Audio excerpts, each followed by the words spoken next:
Welcome. My name's Dr. Gary Zustiak, and I'm the director of the Counseling and Pastoral Care Department for Ozark Christian College. And so I want to welcome you to this afternoon's webinar. I'm going to talk about a very difficult subject today for a number of reasons. People don't like to talk about or even acknowledge the problem of sexual abuse that is taking place in society. But this is a very serious issue, and it affects a significant number of children and adults. So parents, teachers, coaches, youth workers must not bury their heads in the sands with respect to this issue. You need to become knowledgeable as a parent to be able to protect your child or your teenager from being sexually abused. You need to know the signs of sexual abuse and how to respond. Unfortunately, even the church has been a place where sexual abuse has taken place by trusted priests, bishops, ministers, youth pastors, camp counselors.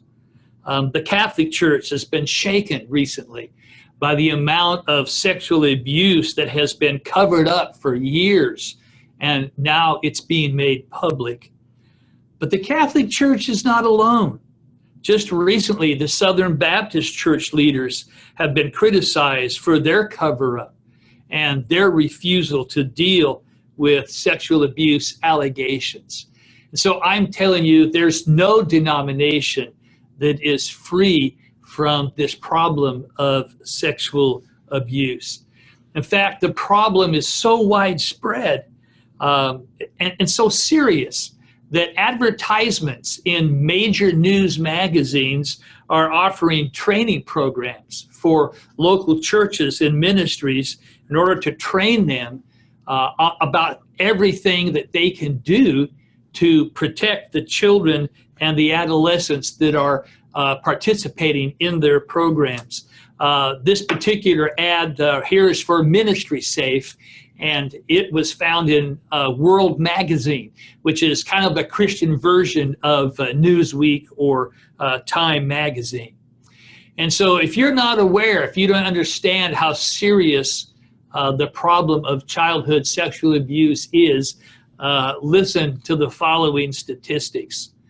Some sources say that every 2 minutes in the United States, a child is sexually abused, but less than 2% of the molestations are ever reported. 69% of the incidences of teen sexual abuse doesn't take place in a strange place. It takes place in a home, in a residence. 34% of child sexual abuse victims are under the age of 9. Only 26% of child sexual abuse victims are between the ages of 12 and 14. And research estimates that approximately 1 in 6 boys and 1 in 4 girls are sexually abused before the age of 18. Female victims of sexual abuse in grades 9 through 12 are much more likely than their peers, than others, to experience eating disorders, suicidal behavior, pregnancy, and risky sexual behaviors. Now, only 11% of sexual abuse is perpetrated by a stranger. The vast majority of sexual abuse takes place in a relationship either with a family member, that's 29%, or with someone who is trusted and is known by the victim, that's 60%. 28% of male rape victims say they were first raped by the age of 10. 86% of female rape victims know their abuser as an intimate partner, family member, or an acquaintance. Now, you may be wondering, what is considered sexual abuse? And so contrary to what a person might think, from a legal standpoint, sexual abuse encompasses a much wider range of activities than just forced participation in oral, anal, or vaginal sex. Sexual abuse is any form of sexual contact or conversation in which a child or a teen is exploited for the purpose of bringing sexual gratification to the exploiter. So the following would all be considered legally forms of sexual abuse. So anytime you have an adult showing a child his or her genitals, an adult asking a child to undress or to be looked at or fondled, an adult touching a child's genitals, an adult having a child touch his or her genitals, any oral genital contact, forced masturbation, penetration of the anus or vagina with fingers or another object, anal penetration, vaginal intercourse, or use of children for the production of pornographic materials. All of those are legally considered sexual abuse and could be prosecuted. So what are the signs? What are the symptoms that my child or my teen has been sexually abused? Well, early detection is really important. And there are a number of signs and symptoms that are indicators that abuse has taken place. Some of the most obvious are the physical signs.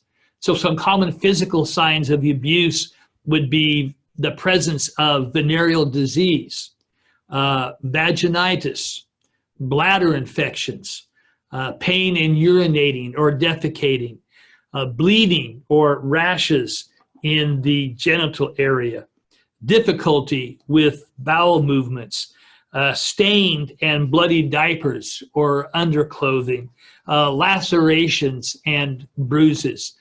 Now, just because some of these are present does not necessarily mean that sexual abuse is taking place, because children can get, like bladder infections for other reasons. But you do just want to always just be aware that there's that possibility.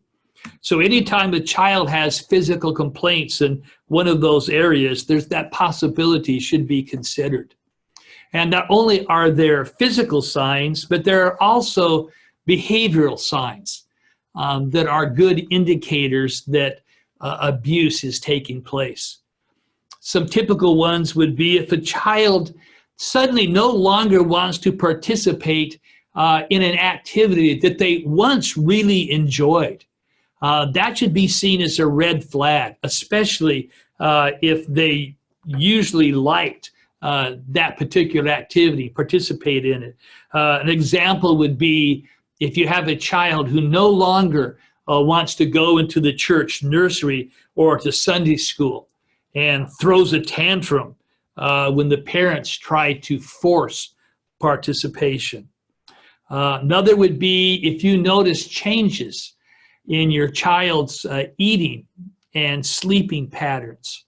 A good indicator it would be if a child suddenly begins to show fear towards a particular person, and especially if they used to enjoy being left with that person or doing things with that particular person. Children will sometimes indicate abuse by remarks in the conversation, because those remarks indicate a depth of sexual knowledge that's highly inappropriate for their age.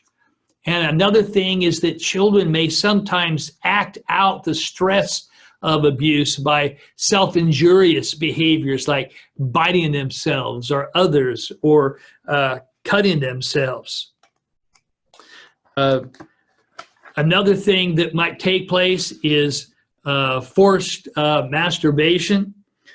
Sometimes a child will reveal the trauma of abuse by drawing pictures of adults or children's genitals, and they especially provide details, like pubic hair. You might observe sexual aggression towards younger or more naive children that indicates that that child's acting out what has been, what an offender has done to them. Or if a child makes sexual gestures or overtures to adults, that indicates that they've been taught to expect sexual activity as a normal way to behave with adults. Precocious sexuality is another indicator of the presence of sexual abuse. When children use dolls and other toys and they act out intimate sexual acts with them, that's a sign the child has knowledge about sexual behavior that is not age appropriate. And so either they've been exposed to pornography and so they've seen that done, or it has been done to them. The most obvious place that the child learned it would be through personal experience. A child may also have appetite changes, changes in sleeping patterns, and a really good indicator would be not only are they not sleeping, but all of a sudden they're having nightmares and a sudden onset of fears and anxiety. Another behavioral indicator would be that a child may regress to an earlier developmental stage or earlier developmental activities such as bedwetting, thumb sucking, or baby talk. If a child's under severe duress in an abusive situation, they may dissociate. And what we mean by that is they may kind of just space out. They're not there because what's happening is, in order to deal with the abuse that's happening to them, in their mind, they're going someplace else. They're going someplace different so that they're actually not participating in that activity. Teenagers will add some additional indicators of abuse. Eating disorders like anorexia or bulimia many times are in response to abuse that's taken place in their life. Because of the guilt and the emotional damage that's done by sexual abuse, some victims will withdraw and they will isolate themselves. Running away from home can be a sign that there's abuse that's taken place in the home. Abused individuals are at high risk for anxiety, depression, substance abuse, physical illnesses, problems at school or work. And so it's very important that teenagers who are survivors of abuse are identified as soon as possible in order to minimize the potential long-term consequences of that abuse. So there's physical signs, there's behavioral signs, there are also verbal signs of abuse. And so some typical statements that a child might make would be, well, I don't like, and they would name a particular person in some ministry or some aspect of the church. Or they might say a particular ministry worker's name and they would say, boy, that person does things to me when we're alone. Or they would say, I don't like to be alone with so-and-so. Or so-and-so fooled around with me. Those are all verbal indicators. So what does the victim of sexual abuse feel? What do they experience? What are the effects of rape and sexual assault on an individual? Want you to know that victims of sexual assault are 3 times more likely to suffer from depression. They are 6 times more likely to suffer from post-traumatic stress disorder. They are 13 times more likely to abuse alcohol. They are 26 times more likely to abuse drugs. They are 4 times more likely to contemplate suicide. So what does a victim feel? What's going on inside of their head? What are some of the emotions that they're experiencing? Well, the first thing that the victim of sexual abuse feels is confusion, and especially the younger children. They want to know, whoa, what's going on? What's happening to me? Why is this happening? Is this right or wrong? Is this going to happen again? Should I tell someone?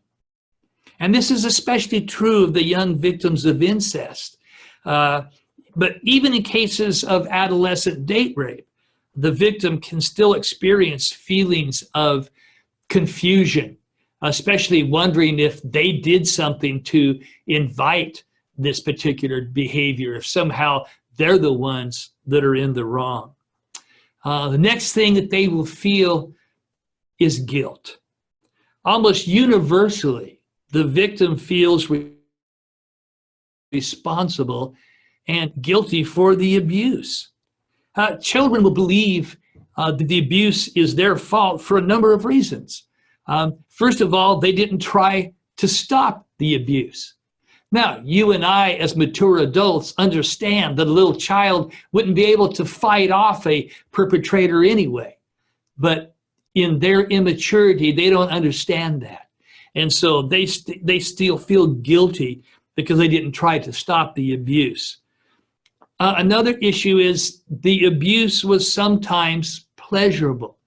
Now, and you need to understand that God designed our bodies to respond to certain activity.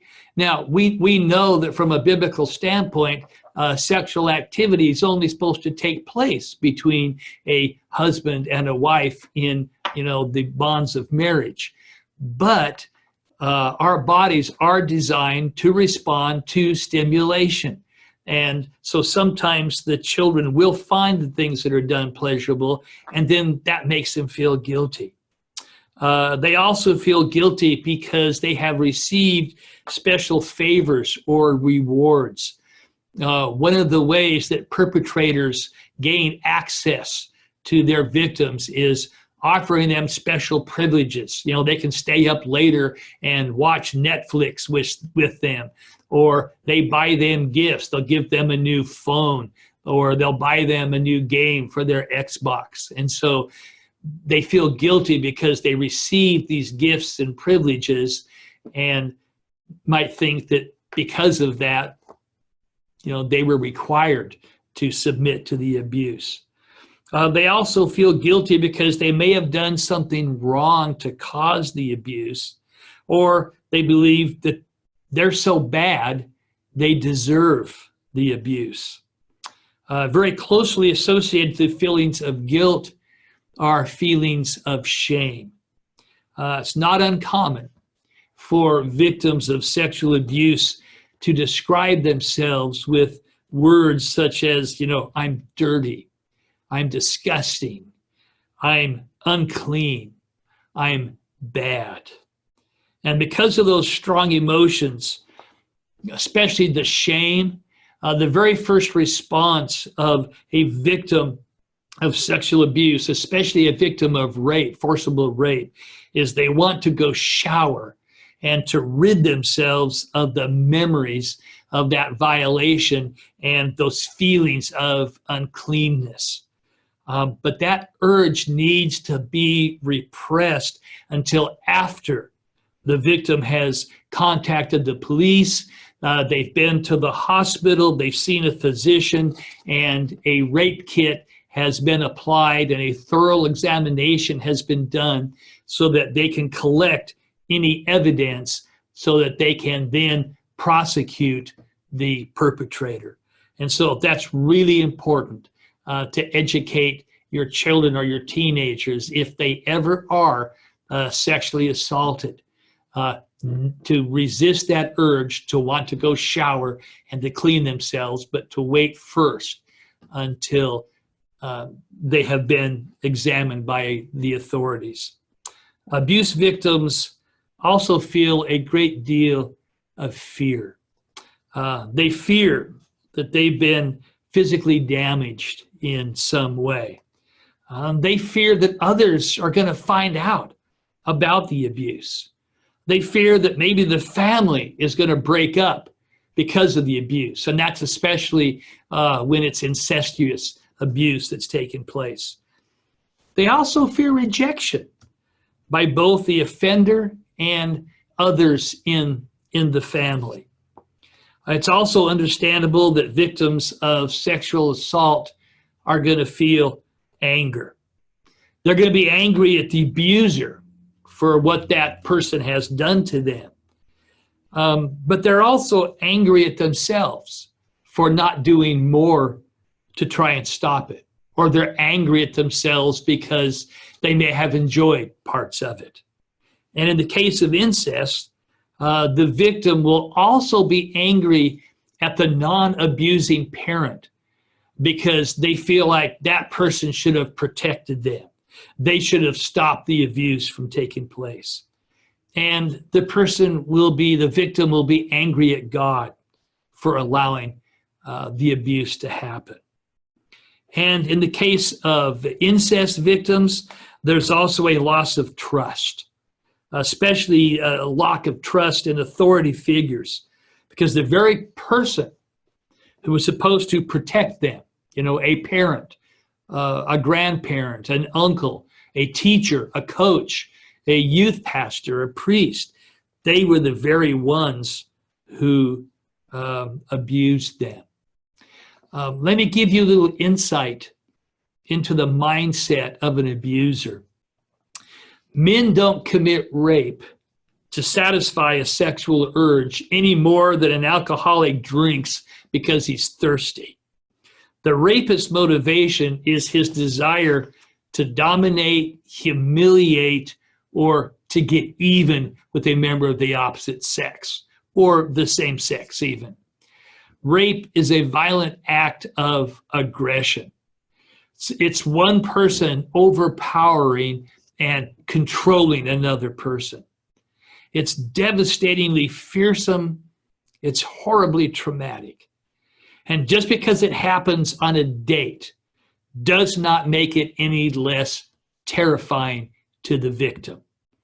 In fact, a date rape may be even more terrifying because the rapist is someone that the victim trusted, at least to some degree, chose to be with them, and possibly even cared about or loved them.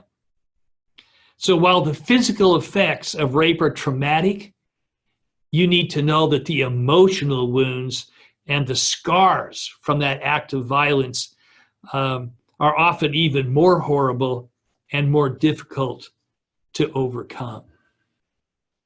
So what are some factors that affect the impact of sexual abuse on the victim?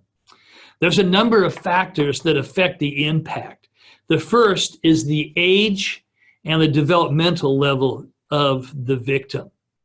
A younger child might simply just be confused by the molestation. They're like, what's going on? But a young teenager knows that it's wrong. They know this shouldn't be taking place. And not only do they feel violated, but in their confusion, they sometimes think somehow they're responsible for what's taken place. A child's relationship with the offender also affects the impact on them. A sexual assault by a stranger has much less impact on the victim than that very same crime that's committed by a trusted parent, or other relative, or someone that they have known for a number of years, a long time. Also, the duration of the abuse is going to be a key factor. Usually, the longer that the abuse goes on, the greater the impact. And the type of sexual activity affects the overall impact of the abuse on the victim. It's often assumed that touching and fondling would be less traumatic than full penetration. But that assumption is actually untrue. That's kind of a myth, because other forms of non-touching sexual abuse can be just as devastating from a child's viewpoint. And often one type of abuse will set the victim up to be repeatedly victimized then in other ways. The parental reaction when they find out about the abuse can either cause a greater impact on the child, or it can lessen the impact on the child. More than any other variable, the reaction of the parents or others who are important to the child has the greatest impact. And so experts agree that this is simply the single most important factor in preventing the abuse from becoming a life-destroying event, and that is the parent's reaction. And so as a parent, you definitely want to be concerned about this, but you don't want to overreact and over-dramatize with tears and hysteria and out of control anger, because that's only going to upset the child more. If you can respond with appropriate concern, but let them know that they are still loved, they are still good, they are still worthy, they're not broken, that they're still loved, that's going to lessen the impact, the emotional and psychological impact that the abuse has on that child. You may wonder, why are the abused victims silent for so long? Why don't they tell someone? Why do they let it go on for so long? People are often confused why they don't speak up. Why don't they get help sooner? And one reason is that they fear that they're going to be yelled at and blamed. And they also feel guilty for their participation in the act. And they also fear that they're not going to be believed. I mean, because many of the abusers are respected members in the community. I mean, their father or their grandfather or their uncle is lawyers, they're bankers, they're businessmen, they're pastors, they're priests, they're coaches. And in their minds, they're like, who's going to believe a child's word against theirs? And childhood victims will often keep silent about the abuse because they fear that if they tell, they'll be removed from the home. And indeed, that was the standard procedure years ago. And if someone was being abused, incestuously abused, they would remove the child from the home and place them in foster care, and they would leave the perpetrator, in the home. Students fear that if they say anything, that somehow their peers or the public will find out. And that potential embarrassment, especially if it's incestuous abuse, just the thought of everyone knowing what's happened to them, that seems worse to the victim than just putting up with the abuse. That shame that would be associated with everyone knowing. They go to school, they walk down the halls, and everyone looks at them and knows. That psychologically is just horrific for the victim. Students fear that if they tell, it may break up the family, that their father will go to jail and their siblings will end up in foster homes. And then along with this fear, they sometimes fear that their mother won't be able to handle the knowledge of the father's abuse, and that she will have an emotional breakdown, or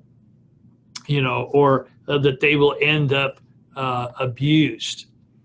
And then Some victims believe that if they submit to the abuse, that they will actually protect their other and younger siblings from being abused.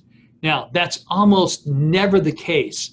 If there's an abuser in the family, that abuser is going to abuse all the kids in the family. But sometimes that oldest child, the first one to be abused, thinks that if they just put up with it, that they might protect their younger siblings. And then the victims feel guilt over their participation, and they don't feel like they deserve any help because of what took place. Well, what should you do as a parent, as a coach, as a teacher, as a youth pastor, if you know that abuse is taking place? You might be the first one to hear about the abuse. So it's important that you take seriously what the student is saying, and you commend that student for having the courage to come forward and to talk with you. Survivors of abuse often keep secrets just to get through it. So telling an adult, telling someone else, takes a tremendous amount of courage to be able to open up and to share this very intimate but painful part of their lives. So if a student has been or is being abused by someone in their own family, that student might feel guilty about telling someone else. And they may also fear that the abuser will further abuse them for exposing the secret. Now, teachers, pastors, medical personnel need to be aware of their legal obligations in situations involved in abuse. So if you're a pastor, you're a teacher, you're a medical person, if someone reveals to you that they are being sexually abused, you are required to report it to the proper authorities. Normally, this would be an agency like the Child Protection Services or the Department of Health and Human Services. And the hotline calls are usually kept anonymous, but some states will require the name of the reporter. And even if your state doesn't require your name, if you report the abuse, you should keep a record of the date and the time that you made that call. Each state has its own reporting laws, so it's important to be familiar with your legal obligations for the state that you live in. You need to provide security and affirmation for the student. You provide security by helping them find a safe place where they are no longer going to be abused. Sometimes you'll work in conjunction with a state caseworker in finding a safe haven for the student. Other times you help simply by providing the names of Christian people who are in the foster care system, and they can take them in and offer protection. But you affirm the victim's decision to reveal to you that they're being abused and that they're telling you was the right thing to do. And you need to affirm that the student's still lovable. They're still deserving of care regardless of what has taken place in their life. Reassure them repeatedly the abuse was not their fault. They didn't do anything wrong. They are not responsible. The student is not to blame, nor is the student bad because the abuse happened. The student who's been abused needs for the teacher or the youth worker to provide a sense of intimacy and touch in appropriate and healthy ways. The student needs a friendship that's not exploitive. And so you need to try and help them to try and keep a positive, hopeful attitude about their own life, their future, and their family. The victim may feel guilty about their involvement in the sexual activity and about disclosing it to you, the disruption that took place in their family that followed as a result of that disclosure. So a concerned youth worker is going to help the victim express any guilty feelings that they may have, that may be present.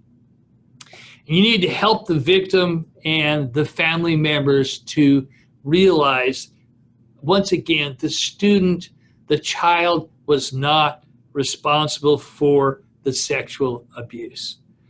Reassure the child or the student that they have a right to expect protection from an abuser. Reaffirm to that child or student the decision to disclose the abuse. That was the right decision. They did the right thing. A student may also feel depressed after disclosing the details of the abuse. It's imperative that the youth worker keeps a careful watch on this student and is looking for signs of depression or possibly even suicidal ideation. So you should help the child or the student vent his or her feelings of anger, betrayal, and hurt. The child or the student will also probably suffer from low self-esteem because of the abuse. The student may feel unwanted or undeserving of anyone's love because they see themselves as damaged goods. So affirm for them their identity as a child of God and a unique and a special creation. Communicate God's unconditional love for them to that child or adolescent. It's also important that you encourage the student to find and to participate in a support group where they can connect with other children, other students their age who have experienced similar abuse. That way they know they're not the only one. And they know that they can talk about it with someone who understands because they've been there. And so by sharing their story, the student will find healing as they let go of the burden of the shame of what's happened to them. And above all, because of the intense nature of the abuse of the issue and how deeply it affects the victim, I think it's really essential that you refer the abused student to a licensed Christian professional. Okay, the youth pastor should maintain a supportive role with the victim throughout the entire process, but I really believe that the bulk and the majority of the counseling really needs to be done by a licensed professional. Well, what can you do? This is perhaps the most important thing. What can you do to protect your child, your teen, the children in your care from sexual abuse? What are the things that you can do? Well, especially as a parent, you need to teach children from a very early age to recognize the difference between safe and unsafe touches. Safe touches make kids feel warm and calm, like a hug from a parent. But touches that are not safe make kids feel nervous. They make them feel scared or uncomfortable. Some parents and professionals use the terms good touch and bad touch. But the problem with labeling touches as bad is that kids then think that they are being bad if they're touched inappropriately. And so they won't tell adults because being bad means you're going to get in trouble. So children should be assured repeatedly they'll never get in trouble for telling parents or some other authority figure about touches that don't make them feel safe. Another thing that you can do is to make sure your children understand that it's never okay to play a game in which they get hurt physically. Just because someone calls an activity a game doesn't mean that it's fun, and that doesn't mean that it's safe. So you need to help your children recognize they do not have to participate in games just because someone invites them to participate. They have the right to say no to other people about any play activity that they don't like or doesn't make them feel safe. And the reason that I bring this up is because that's one of the very common ploys that perpetrators use to gain access to children, is they say, we're going to play a game and we'll play the horsey game. Now, you get on me and then I'm going to get on you. And they use the idea of a game because children like games. But this is not really a game that the perpetrator's doing. They're merely grooming that child for later access. Another thing that you can do is you can create, discuss, and enforce boundaries about where a child can play and where they cannot play. So when you take them to a public park or a playground area, you need to give them specific physical boundaries. You can say you can go to the slide and over to the swings, but no further than that. And basically what you're saying is you don't want them outside of your line of sight. Also, you need to teach the children the difference between a secret and a surprise. Children need to know that keeping secrets from their parents is never okay.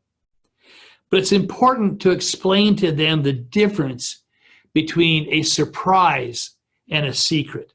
Because surprises are something that parents may not know about for a short period of time, but when it's appropriate to share, they'll be happy to find out about it. So surprises are like a special Christmas gift or a birthday party. Secrets are things that parents don't know about, things children are told not to share with parents. And again, this is one of those things that perpetrators will do. They will say to the victim, this is just our secret. This is just between you and me. And we have to keep secrets, and you never tell a secret. And so it's really important as you raise your children to help them to understand the difference between a surprise and a secret. In a surprise, the person is going to eventually know about it and they're going to like it. It's going to be good. Whereas a secret, probably is not. You also need to teach the children when it is okay and when it's not okay to obey an older person. Because generally we teach children to obey anytime an older person or a person in authority commands them to do something, gives them instructions. And that's a good thing. We want our children to be respectful and obedient to their teachers, to their pastors, to policemen, doctors, people in authority. We want them to obey them. But children need to know that there are times when it's okay to not obey an adult. And it's okay to not obey when the adult is asking them to do something that's not safe or makes them feel uncomfortable. You also need to teach children whom they should tell anytime they are not feeling safe.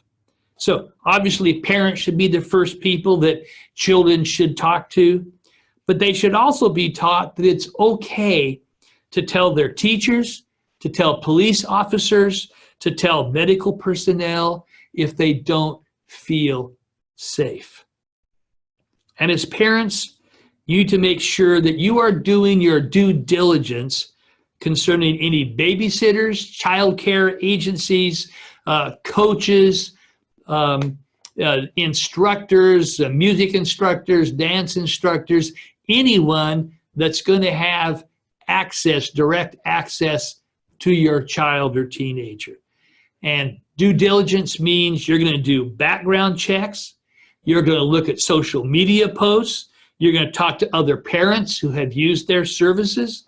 You're going to be very suspicious if your daycare facility has restricted areas where parents are not allowed in that daycare, or if parents are not encouraged to just drop in unannounced to check on their kid during the day. Or if you even go and you notice children who are left without direct adult supervision. Babysitters that you hire need to know that no other teenagers or other people are allowed in your home while they are babysitting your children. They cannot invite their friends over while they are watching your kids.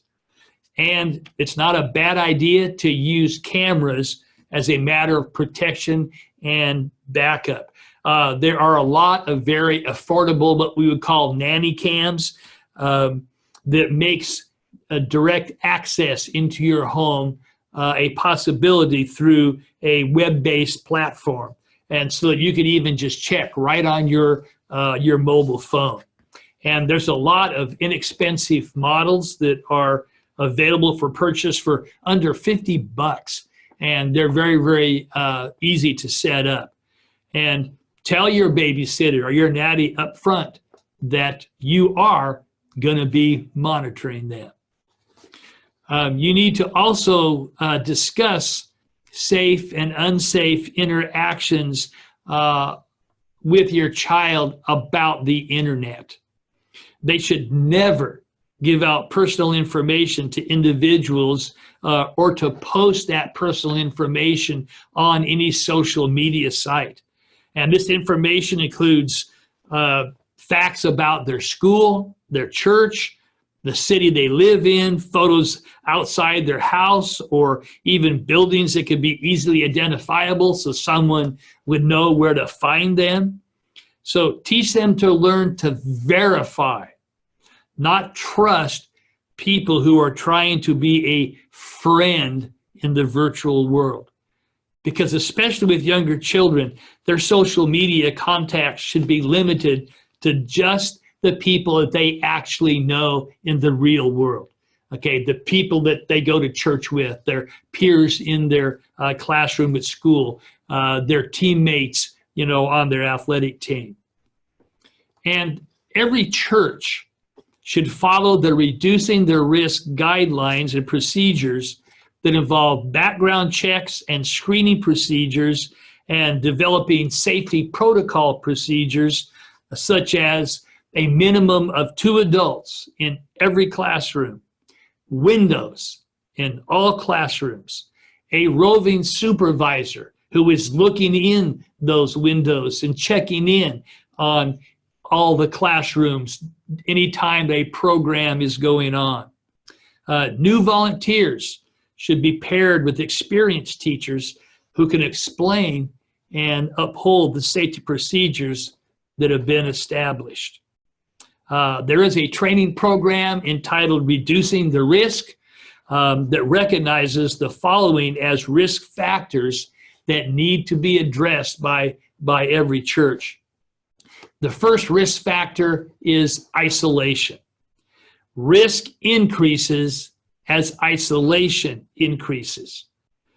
Most, but not all, sexual abuse occurs in an isolated setting. So 4 factors affect isolation.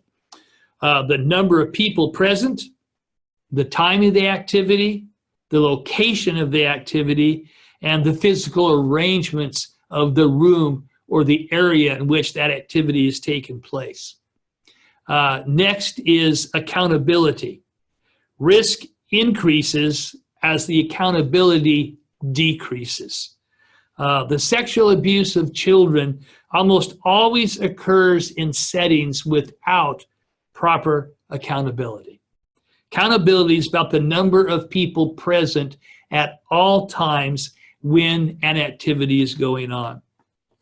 And then last of all is power. Risk increases when there is an imbalance of power. When there's one person is seen as having more authority, more influence, and more control over the children that are in their care. And one reason why children are so vulnerable to sexual predators is because of that imbalance of power that's related to the age, the size, the strength, and the control and the authority of that person. Most child victims of sexual abuse know and trust their abuser. Once abuse occurs, perpetrators will use their power, authority, and influence to promote silence. There are a number of good resources that I would like to recommend to you if you want to do some further investigation on your own. On the internet, there's a number of good government-sponsored websites that will give you all the information about mandatory reporting, who and where you should report the information. Also, there's great resources online that would help you to know what things can be done for victims of sexual abuse.